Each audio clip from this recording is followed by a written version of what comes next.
The Trump Organization's chief financial officer, Alan Weisselberg, was indicted last week by New York's District Attorney's Office on tax fraud charges in an alleged scheme spanning more than a decade.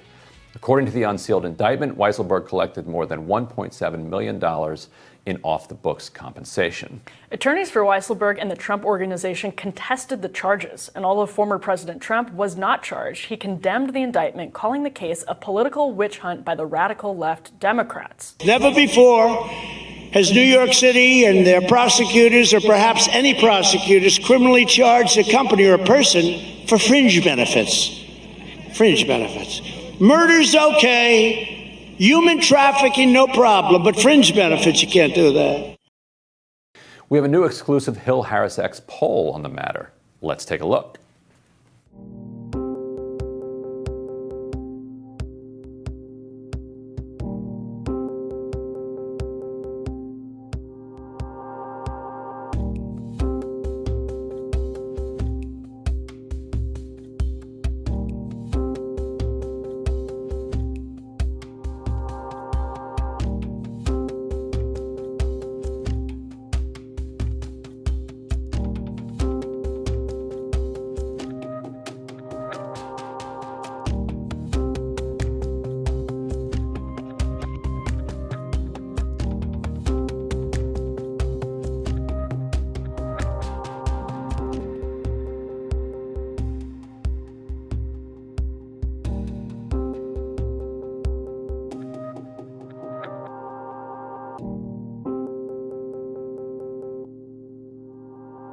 This is the kind of persecution that they're doing, as an example, in New York, and they're doing it all over, that you would see in a third world nation. This isn't for us. It's reminiscent of a communist dictatorship targeting your political opponents for, really, it is, think of it, prosecution. They prosecute people, good people, fabulous people, people that love our country. A slight majority of voters, about 51%, said the indictment is politically motivated, while 49% said criminal behavior was uncovered, with voters responding largely along party lines.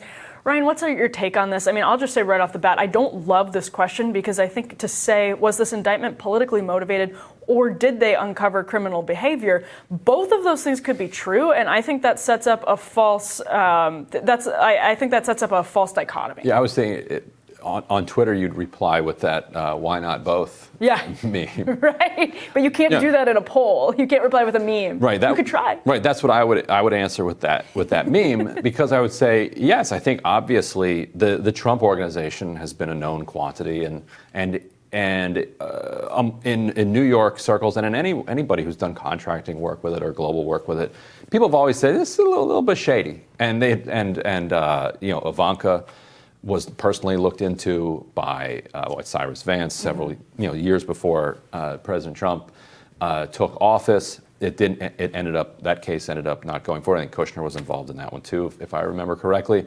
And so now, why now are they looking at it? And I think that the fact that it's such a higher profile case, brings more attention to it, and I'm sure, innocent until proven guilty, this is America, wouldn't be hard to uncover shenanigans in the accounting books of the Trump Organization, as far as I could guess. I think it would be pretty easy to uncover shenanigans in the accounting books of a lot of corporations. True, but I think they're a little extra shenanigan-y. It's the Roy Cohn ethos. Yeah, absolutely. But I mean, that's what's interesting to me about this is, a lot of this is, the politically motivated question comes in when it's like, some of this is status quo. Some of this is, not all of it. I think you're right that this is on a different level, but it is politically motivated to the extent that Democrats now have an axe to grind with Donald Trump when they didn't for years when he was a Democrat, and they didn't for years before he became a political threat to them. So that's, both of these things could be true. It's not mutually exclusive that something would be politically motivated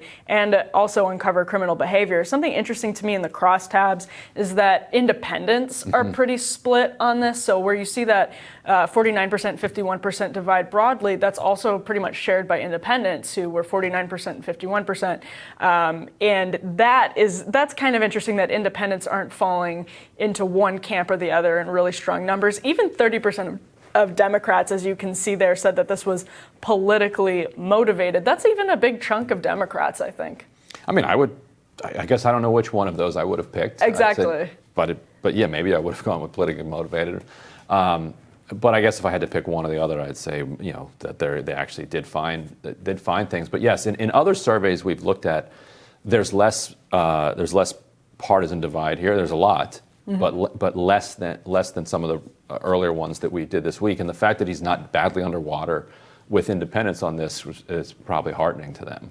Yeah, and it's interesting because with Donald Trump, we've talked about this before, it's sort of baked into the persona of Donald Trump. He's actually kind of talked openly about how he knows the rules and therefore he alone can fix them, which is interesting given the attacks that he made on Hillary Clinton. It's like, well, I think the Clintons also know the rules, all right? Yeah, and we're going to find out how well he knew the rules. What they're charged with is taking these bonuses consistently out of the coffers of the company and basically off the books bonuses, which is just to avoid taxes. Like another, right. Yeah, it's a way to keep millions of dollars and avoid taxes, basically, a tax evasion thing. And Weisselberg was reportedly seen back at work this week, just days after appearing in court. Some argue whatever damning information on the CFO was found in his investigation, it could be used to leverage Weisselberg against Trump. That's the important context to all of this, that like the political motivation is obviously a big argument when you look at something. It's like, are they really going after everyone who does this, or are they going after somebody from the Trump organization who does? Yes, but they're going after somebody from the Trump organization who did this in all likelihood to get him to flip, to learn more information about bigger fish, basically. Right, and so the question for Weisselberg will be, does he eat the sentence that he could wind up with and hope that there's some reward on the other end, general favor, even if it's just as small as like a thank you from the entire Trump world. You could have a nice life after that. Or does he think that no, they're going to turn on me, I'll be betrayed, I'll become a Michael Cohen, so I'm actually going to look out for myself here, and I was only doing what they asked me to do, and I wasn't giving out bonuses because I wanted to, although it seems like he was giving himself some as well, according to the indictment. Yeah, I mean, the polling aspect of all this is interesting because, again, as this plays out, let's say they get Weisselberg to flip and they find out that the Trump organization was engaging in all of these shady business practices, the $1 million question is, will anybody care? Will Trump voters care? Will Trump supporters care? I think the answer to that is like clearly no at this point. I don't think they ever cared. Republicans were lobbing opposition research to this point at Donald Trump throughout that primary. It didn't work. Hillary Clinton did the same thing in the general election. It didn't work. There's just something about Donald Trump where people don't mind the sort of business, like with him. I mean, a lot of the country does mind. He's, disliked by a huge portion of the population. But the people who do like Donald Trump don't seem to mind, and I think they have good reasons for that. Not that I share those reasons, but I do understand it. And then on the other side, you have to ask the question of like, this isn't what people hate about Donald Trump. Like, this isn't the thing that his opponents actually despise about him. Some portion of the country is genuinely very bothered by this, but there are higher priorities in terms of like what people really dislike about Donald Trump. Right, and if Weisselberg flips on the Trump children, then Trump supporters will just say, well, what about the Biden children? There are endless whatabouts for everyone in America. And that's a statement on the country and the system, and we always arrive at that point at the end of the day, but it is the important one. And again, to bring this all, like, the Trump children is a pretty serious aspect of the story. I'm glad you mentioned it because they have political ambitions in the Republican Party. They have political ambitions in general. And so to the extent that this can actually really matter politically, that would be probably the key arena. Right, for sure. Tomorrow on Rising, author Zach Carter joins us to discuss inflation. And Team Rising will be here, as always, to break down the big news of the day. Don't forget to like, share, and subscribe. We'll see you tomorrow. Have a great day. Stay cool.